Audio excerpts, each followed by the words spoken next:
ನಮಸ್ತೆ ಸ್ನೇಹಿತರೆ, ಇವತ್ತು ನಾವು ದ್ವಿತೀಯ BA ರಾಜ್ಯಶಾಸ್ತ್ರದಲ್ಲಿ ಕೆಲವೊಂದು ಮುಖ್ಯವಾಗಿರುವಂತಹ ಪ್ರಶ್ನೆಗಳ ಪಾಯಿಂಟ್ಸ್ಗಳನ್ನಷ್ಟೇ ನೋಡ್ಕೊಳ್ಳುವ. ಯಾಕಂದರೆ ಅಂತಿಮ ದಿನದ ತಯಾರಿಯಲ್ಲಿ ನಾವು ವಿವರಣೆಯೆಲ್ಲ ನೋಡ್ಕೊಂಡು ಹೋದರೆ ನಮಗೆ ಎಲ್ಲವನ್ನು ಕೂಡ ಓದ್ಕೊಂಡು ಹೋಗಲಿಕ್ಕಾಗೋದಿಲ್ಲ. ಅದರಿಂದ ಕೊನೆಯದಾದ ತಯಾರಿಯಲ್ಲಿ ಕೆಲವೊಂದು ಮುಖ್ಯವಾದ ಪ್ರಶ್ನೆಗಳ ಪಾಯಿಂಟ್ಸ್ಗಳನ್ನಷ್ಟೇ ಕಲಿತಾ ಹೋಗುವ. ಬ್ರಿಟನ್ನಿನ ಪ್ರಧಾನಮಂತ್ರಿಯ ಅಧಿಕಾರ ಮತ್ತು ಕಾರ್ಯಗಳು ವೆರಿ ಇಂಪಾರ್ಟೆಂಟ್ ಆಗಿರುವಂತಹ ಪ್ರಶ್ನೆ. ಬ್ರಿಟನ್ನಿನ ಪ್ರಧಾನಮಂತ್ರಿಯ ಅಧಿಕಾರ ಮತ್ತು ಕಾರ್ಯಗಳು. ಕ್ಯಾಬಿನೆಟ್ ಪದ್ಧತಿಯ ಸರಕಾರದಲ್ಲಿ ಪ್ರಧಾನಮಂತ್ರಿಯ ಸ್ಥಾನವು ಶ್ರೇಷ್ಠವಾದುದು, ಬಲಿಷ್ಠವಾದುದು ಎಂದು ಅನೇಕ ಲೇಖಕರು ಪ್ರಧಾನಮಂತ್ರಿಯ ಹುದ್ದೆಯನ್ನು ವೈಭವೀಕರಿಸಿ ವರ್ಣಿಸ್ತಾರೆ. ಅಂದರೆ ಯಾವುದೇ ರೀತಿಯ ಅಧಿಕಾರದಲ್ಲಿ ನಾವು ನೋಡಿದರೂ ಕೂಡ ಪ್ರಧಾನಮಂತ್ರಿಯ ಅಧಿಕಾರ ತುಂಬಾ ಅದು ಶ್ರೇಷ್ಠವಾಗಿರುವಂಥದ್ದು, ತುಂಬ ಬಲಿಷ್ಠವಾಗಿರುವಂಥದ್ದು. ಅವರ ಅಧಿಕಾರ ಮತ್ತು ಕಾರ್ಯಗಳಲ್ಲೇ ಏನೆಲ್ಲ ಅಂತ ಹೇಳಿದರೆ, ಮೊದಲನೇದಾಗಿ ಕ್ಯಾಬಿನೆಟ್ನ ರಚನೆ ಮಾಡುವುದು. ಕ್ಯಾಬಿನೆಟ್ ರಚನೆ ಮಾಡುವುದಂದರೆ ಏನು? ಮಂತ್ರಿಮಂಡಲವನ್ನು ರಚನೆ ಮಾಡೋದು. ಮಂತ್ರಿಗಳು ಯಾರೆಲ್ಲ ಮಂತ್ರಿಗಳಿದ್ದಾರೆ ಅವರನ್ನು ಆಯ್ಕೆ ಮಾಡಿಕೊಳ್ಳುವಂಥದ್ದು, ಅವರನ್ನು ಆಯ್ಕೆ ಮಾಡಿದ ನಂತರ ಆ ಮಂತ್ರಿಮಂಡಲದ ಗಾತ್ರ ಯಾವ ರೀತಿ ಇರಬೇಕು ಅಂತ ನಿರ್ಧಾರ ಮಾಡುವಂಥದ್ದು, ನಂತರ ಕ್ಯಾಬಿನೆಟ್ನ ಸಭೆ ಯಾವಾಗ ಇರಬೇಕು ಅಂತ ನಿರ್ಧಾರ ಮಾಡುವುದು. ಇದೆಲ್ಲ ಕೂಡ ಒಂದು ಪಟ್ಟಿಯನ್ನು ಸಿದ್ಧ ಮಾಡುವಂಥದ್ದು. ಪಟ್ಟಿಯನ್ನು ಸಿದ್ಧ ಮಾಡಿ ರಾಜನಿಗೆ ಸಲ್ಲಿಸಬೇಕು. ಆ ರಾಜನು ಅವನನ್ನು ನೇಮಕ ಮಾಡುವಂಥದ್ದು. ಕ್ಯಾಬಿನೆಟ್ನ ರಚನೆ ಮಾಡುವುದು ಪ್ರಧಾನಮಂತ್ರಿಯ ಕೆಲಸ ಕಾರ್ಯವಾಗಿರುವಂಥದ್ದು. ಮೊದಲನೆಯದಾಗಿ ಕ್ಯಾಬಿನೆಟ್ನ ರಚನೆ. 2, ಖಾತೆಗಳ ಹಂಚಿಕೆ. ಈಗ ಕ್ಯಾಬಿನೆಟ್ನ ರಚನೆಯನ್ನು ಮಾಡ್ತೇವೆ ನಾವು, ಮಂತ್ರಿಮಂಡಲದ ರಚನೆ ಮಾಡಿ ಆಯಿತು. ಮಂತ್ರಿಮಂಡಲದ ರಚನೆಯನ್ನು ಮಾಡಿದ ಮೇಲೆ ಅಲ್ಲಿರುವಂತಹ ಸದಸ್ಯರುಗಳಿಗೆಲ್ಲ ಖಾತೆಯನ್ನು ಹಂಚಿಕೆ ಮಾಡಬೇಕಲ್ವ. ನಂತರ ಬರುವಂತಹ ಅಧಿಕಾರ ಖಾತೆಗಳನ್ನು ಹಂಚಿಕೆ ಮಾಡುವುದು. ಪ್ರಧಾನಿಗೆ ನಿಷ್ಠೆ ತೋರದವರನ್ನು ಪ್ರಧಾನಿ ವಜಾ ಮಾಡುವಂಥ ಅಧಿಕಾರ ಕೂಡ ಯಾರಿಗೆ ಇರುವಂಥದ್ದು? ಪ್ರಧಾನಮಂತ್ರಿಗೆ ಇರುವಂಥದ್ದು. ಮೊದಲನೇದಾಗಿ ಕ್ಯಾಬಿನೆಟ್ನ ರಚನೆ. ಮೊದಲು ಕ್ಯಾಬಿನೆಟ್ನ ರಚನೆ, 2ನೆಯದು ಖಾತೆಗಳ ಹಂಚಿಕೆ, 3 ಕ್ಯಾಬಿನೆಟ್ನ ಅಧ್ಯಕ್ಷ. ಕ್ಯಾಬಿನೆಟ್ ರಾಜ್ಯದ ಹಡಗಿನಂತೆ, ಅಂದರೆ ಮಂತ್ರಿಮಂಡಲವು ಒಂದು ರಾಜ್ಯದ ಹಡಗು ಇದ್ದಂತೆ. ಆ ಪ್ರಧಾನಮಂತ್ರಿಯೇ ಆ ಮಂತ್ರಿಮಂಡಲದ ನಾಯಕ, ಪ್ರಧಾನಮಂತ್ರಿಯೇ ಮಂತ್ರಿಮಂಡಲದ ಅಧ್ಯಕ್ಷ.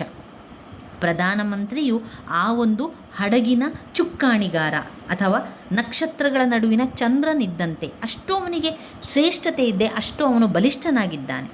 ಈತ ಕ್ಯಾಬಿನೆಟ್ನಲ್ಲಿ ಚರ್ಚಿಸಬೇಕಾಗಿರುವಂತಹ ಮತ್ತು ಯಾವ ಕ್ರಮವನ್ನೆಲ್ಲ ತೆಗೆದುಕೊಳ್ಳಬೇಕಾಗಿರುವಂಥ ವಿಷಯಗಳ ಬಗ್ಗೆ ಕೂಡ ತೀರ್ಮಾನವನ್ನು ಕೈಗೊಳ್ಳುವವನಾಗಿರ್ತಾನೆ.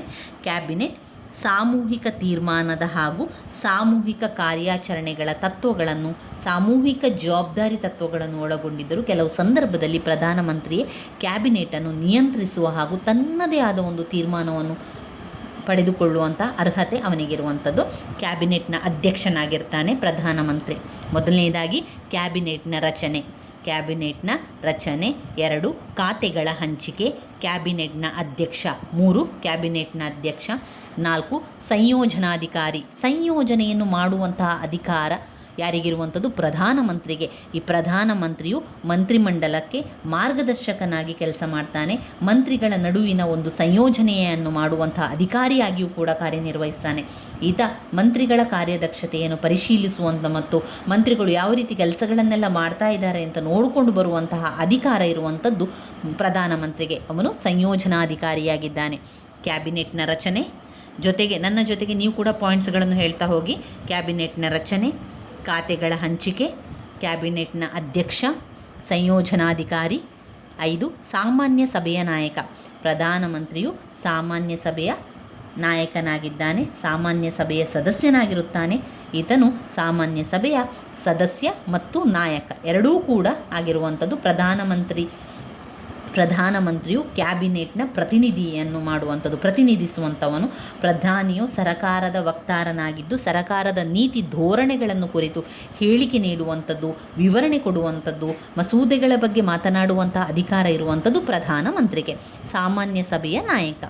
ಕ್ಯಾಬಿನೆಟ್ನ ರಚನೆ, ಖಾತೆಗಳ ಹಂಚಿಕೆ, ಕ್ಯಾಬಿನೆಟ್ನ ಅಧ್ಯಕ್ಷ, ಸಂಯೋಜನಾಧಿಕಾರಿ, ಸಾಮಾನ್ಯ ಸಭೆಯ ನಾಯಕ. ವಿಸರ್ಜನಾಧಿಕಾರ ಕೂಡ ಇರುವುದು ಯಾರಿಗೆ? ಪ್ರಧಾನಮಂತ್ರಿಗೆ. ವಿಸರ್ಜನೆಯನ್ನು ಮಾಡುವಂತಹ ಅಧಿಕಾರ ಇದೆ. ಯಾವುದನ್ನು ವಿಸರ್ಜನೆ ಮಾಡುವುದು? ಇಲ್ಲಿ ಪ್ರಧಾನಮಂತ್ರಿಯು ಮಂತ್ರಿಮಂಡಲವನ್ನು ರಚನೆ ಮಾಡ್ತಾನೆ. ಮಂತ್ರಿಮಂಡಲ ಅಂತ ನಾವು ಯಾವುದಕ್ಕೆ ಹೇಳ್ತೇವೆ? ಕ್ಯಾಬಿನೆಟ್ಟೇ ಮಂತ್ರಿಮಂಡಲ. ಈ ಮಂತ್ರಿಮಂಡಲ ರಚನೆ ಮಾಡುವಂಥದ್ದು ಪ್ರಧಾನಮಂತ್ರಿಗೆ. ರಚನೆ ಮಾಡಿದ ಮೇಲೆ ಖಾತೆಯೇ ಹಂಚಿಕೆ ಮಾಡ್ತಾನೆ. ಖಾತೆ ಹಂಚಿಕೆ ಮಾಡಿದ ಮೇಲೆ ಕ್ಯಾಬಿನೆಟ್ನ ಅಧ್ಯಕ್ಷನಾಗಿ ಕೆಲಸ ಮಾಡ್ತಾನೆ. ಅಲ್ಲಿರುವಂಥ ಮಂತ್ರಿಗಳಿಗೆ ಸಂಯೋಜನಾಧಿಕಾರಿಯಾಗಿರ್ತಾನೆ. ಸಾಮಾನ್ಯ ಸಭೆಯ ನಾಯಕನಾಗಿರ್ತಾನೆ. ಆಮೇಲೆ ಆ ಒಂದು ಸಭೆಯನ್ನು ಯಾವಾಗ ವಿಸರ್ಜನೆ ಮಾಡಬೇಕು ಅಂತ ಹೇಳುವಂಥ ಅಧಿಕಾರ ಇರುವಂಥದ್ದು ಪ್ರಧಾನಮಂತ್ರಿಗೆ. ಸಾಮಾನ್ಯ ಸಭೆಯನ್ನು ಅವಧಿಗೆ ಮೊದಲೇ ವಿಸರ್ಜಿಸುವಂತೆ ರಾಜನನ್ನು ಕೋರುವ ಅಧಿಕಾರ ಪ್ರಧಾನಮಂತ್ರಿಗೆ ಇರುವಂಥದ್ದು. ಇದರಿಂದಾಗಿ ಸಾಮಾನ್ಯ ಸಭೆಯ ಸದಸ್ಯರನ್ನು ವಿಸರ್ಜಿಸುವಾಗ ಕ್ಯಾಬಿನೆಟ್ನ ಒಪ್ಪಿಗೆ ಅಥವಾ ಮಂತ್ರಿಮಂಡಲದ ಈ ಒಪ್ಪಿಗೆ ಪಡೆಯಬೇಕು ಎಂಬುದು ಸಂಪ್ರದಾಯವಾಗಿರುವಂಥದ್ದು. ವಿಸರ್ಜನಾಧಿಕಾರಿಯಾಗಿ ಕೆಲಸವನ್ನು ಮಾಡುವಂಥದ್ದು. ಸಂಪರ್ಕ ಸೇತುವೆ. ಪ್ರಧಾನಮಂತ್ರಿಯು ರಾಜ ಮತ್ತು ಕ್ಯಾಬಿನೆಟ್ನ ನಡುವಿನ ಸಂಪರ್ಕ ಸೇತುವೆಯಾಗಿ ಅವನು ಕೆಲಸವನ್ನು ಮಾಡ್ತಾನೆ. ರಾಜ ಮತ್ತು ಕ್ಯಾಬಿನೆಟ್ ಅಂದರೆ ರಾಜ ಮತ್ತು ಮಂತ್ರಿಮಂಡಲದ ನಡುವಿನ ಸಂಪರ್ಕ ಸೇತುವೆಯಾಗಿ ರಾಜನು ಹೇಳಿರುವಂಥ ವಿಚಾರಗಳನ್ನು ಮಂತ್ರಿಮಂಡಲದವರಿಗೆ ಬಂದು ತಿಳಿಸುವಂಥದ್ದು, ಹಾಗೆ ಮಂತ್ರಿಮಂಡಲ ಹೇಳಿರುವಂಥ ವಿಚಾರಗಳನ್ನು ರಾಜನಿಗೆ ಹೋಗಿ ತಿಳಿಸುವಂತಹ ಒಂದು ಸೇತುವೆಯಾಗಿ ಕೆಲಸ ಮಾಡುವಂಥವನು ಪ್ರಧಾನ ಮಂತ್ರಿ. ರಾಜ ಮತ್ತು ಕ್ಯಾಬಿನೆಟ್ನ ನಡುವೆ ಸಂಪರ್ಕ ಸೇತುವೆಯಾಗಿ ಕೆಲಸವನ್ನು ಮಾಡುವಂಥದ್ದು. ಸಂಪರ್ಕ ಸೇತುವೆಯಾಗಿ ಕೆಲಸ ಮಾಡುವಂಥದ್ದು ಪ್ರಧಾನಮಂತ್ರಿ. ಇನ್ನು ರಾಜನಿಗೆ ಮುಖ್ಯ ಸಲಹೆಗಾರ. ಪ್ರಧಾನಮಂತ್ರಿಯು ರಾಜನಿಗೆ ಮುಖ್ಯ ಸಲಹೆಗಾರನಾಗಿ ಕೂಡ ಕೆಲಸವನ್ನು ಮಾಡ್ತಾನೆ. ಬಿರುದುಗಳು, ಪ್ರಶಸ್ತಿಗಳನ್ನು ಯಾವ ವ್ಯಕ್ತಿಗಳಿಗೆ ನೀಡಬೇಕು ಎಂಬುದರ ಬಗ್ಗೆ, ಮುಖ್ಯ ನೇಮಕಾತಿಗಳ ಬಗ್ಗೆ, ರಾಷ್ಟ್ರದ ಬಹುಮುಖ್ಯ ವಿಷಯಗಳ ಬಗ್ಗೆ ಮಂತ್ರಿಮಂಡಲದೊಂದಿಗೆ ಸಮಾಲೋಚನೆಯನ್ನು ಮಾಡಿ ಸಲಹೆ ನೀಡುವಂಥ ಅಧಿಕಾರ ಪ್ರಧಾನಮಂತ್ರಿಗಿರುವಂಥದ್ದು. ಕ್ಯಾಬಿನೆಟ್ನ ರಚನೆ, ಖಾತೆಗಳ ಹಂಚಿಕೆ, ಕ್ಯಾಬಿನೆಟ್ನ ಅಧ್ಯಕ್ಷ, ಸಂಯೋಜನಾಧಿಕಾರಿ, ಸಾಮಾನ್ಯ ಸಭೆಯ ನಾಯಕ, ವಿಸರ್ಜನಾಧಿಕಾರಿ, ಸಂಪರ್ಕ ಸೇತುವೆ, ರಾಜನಿಗೆ ಮುಖ್ಯ ಸಲಹೆಗಾರ, ನೇಮಕಾಧಿಕಾರಿ. ಪ್ರಧಾನಿಯು ಸರಕಾರದ ಅಧಿಕಾರಿಗಳನ್ನು ನೇಮಕ ಮಾಡುವಂಥ ಅಧಿಕಾರ ಹೊಂದಿರುತ್ತಾನೆ. ಪ್ರಧಾನಮಂತ್ರಿಯು ರಾಯಭಾರಿಗಳನ್ನು, ನ್ಯಾಯಾಧೀಶರುಗಳನ್ನು, ರಾಜ್ಯಗಳ ಗವರ್ನರ್ ಜನರಲನ್ನು, ರಕ್ಷಣಾ ಪಡೆಯ ಮುಖ್ಯಸ್ಥರನ್ನು ನೇಮಕಾತಿಗೆ ಸಂಬಂಧಿಸಿದ ಶಿಫಾರಸನ್ನು ಮಾಡುತ್ತಾನೆ. ನೇಮಕಾಧಿಕಾರ ರಕ್ಷಣಾ ಪಡೆಯ ಮುಖ್ಯಸ್ಥರನ್ನು, ರಾಜ್ಯಗಳ ಗವರ್ನರ್ ಜನರಲನ್ನು, ನ್ಯಾಯಾಧೀಶರನ್ನು ನೇಮಕಾತಿಗೆ ಸಂಬಂಧಿಸಿದಂತೆ ಶಿಫಾರಸು ಮಾಡುತ್ತಾನೆ. ಇನ್ನು 10 ವಿದೇಶಾಂಗ ವ್ಯವಹಾರ ನಿಯಂತ್ರಣ. ವಿದೇಶಾಂಗ ವ್ಯವಹಾರ ನಿಯಂತ್ರಣ ಅಂತಾರಾಷ್ಟ್ರೀಯ ಸಂಬಂಧದ ಇಲಾಖೆಗಳನ್ನು ಹೊಂದಿರದಿದ್ದರೂ ಸಹ ನೇರ ಸಂಬಂಧ ಹೊಂದಿದ್ದಾನೆ. ವಿದೇಶಾಂಗ ಕಾರ್ಯದರ್ಶಿಯೊಡನೆ ನಿಕಟವಾದ ಸಂಬಂಧ ಹೊಂದಿರುವುದರಿಂದ ಆ ಮೂಲಕ ವಿದೇಶಾಂಗ ವ್ಯವಹಾರಗಳ ಮೇಲೆ ಕೂಡ ಪ್ರಧಾನಮಂತ್ರಿಯು ನಿಯಂತ್ರಣವನ್ನು ಮಾಡುತ್ತಾನೆ. ಕ್ಯಾಬಿನೆಟ್ನ ರಚನೆ, ಖಾತೆಗಳ ಹಂಚಿಕೆ, ಕ್ಯಾಬಿನೆಟ್ನ ಅಧ್ಯಕ್ಷ, ಸಂಯೋಜನಾಧಿಕಾರಿ, ಸಾಮಾನ್ಯ ಸಭೆಯ ನಾಯಕ, ವಿಸರ್ಜನಾಧಿಕಾರಿ, ಸಂಪರ್ಕ ಸೇತುವೆ, ರಾಜನಿಗೆ ಮುಖ್ಯ ಸಲಹೆಗಾರ, ನೇಮಕಾಧಿಕಾರಿ, ರಕ್ಷಣಾ ಪಡೆ, ಗವರ್ನರ್ ಜನರಲ್, ನ್ಯಾಯಾಧೀಶರು, ರಾಯಭಾರಿಗಳು ಇವರನ್ನೆಲ್ಲ ನೇಮಕ ಮಾಡುವ ಅಧಿಕಾರ ಇದೆ. ವಿದೇಶಾಂಗ ವ್ಯವಹಾರ ನಿಯಂತ್ರಣವನ್ನು ಕೂಡ ಮಾಡ್ತಾನೆ. ಹಣಕಾಸಿನ ನಿಯಂತ್ರಣವನ್ನು ಮಾಡುವುದು ಪ್ರಧಾನಮಂತ್ರಿಯೇ.